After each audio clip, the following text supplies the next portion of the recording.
আমাদের এই ব্যস্ত আর অশান্ত জীবনে আমরা অনেকেই একটু মানসিক শান্তি খুঁজে বেড়াই।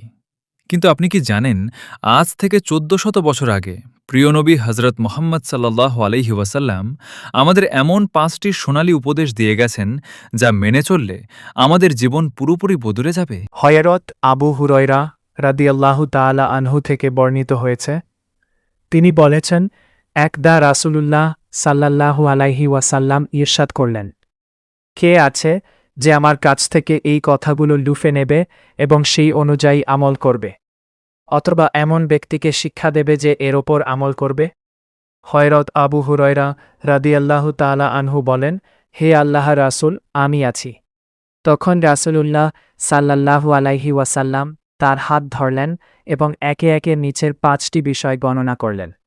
১ নাম্বার উপদেশ, আল্লাহ তাআলা যেসব বিষয় হারাম বা নিষিদ্ধ করেছেন, তুমি সেগুলো থেকে বেঁচে থাকো, তাহলে তুমি মানুষের মধ্যে সবচেয়ে বড় ইবাদতকারী হতে পারবে।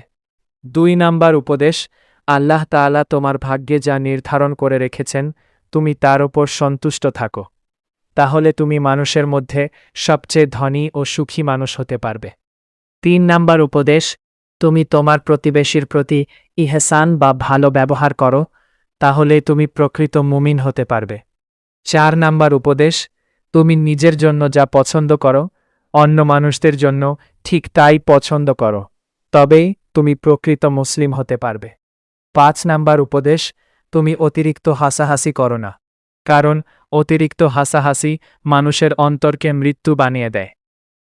প্রিয় দর্শক, জামে আত-তিরমিজি শরীফের ২৫০৫ নাম্বার এই হাদিসটি আমাদের চোখ খুলে দেওয়ার জন্য যথেষ্ট।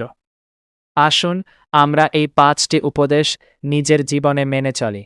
ভিডিওটি ভালো লাগলে অবশ্যই শেয়ার করে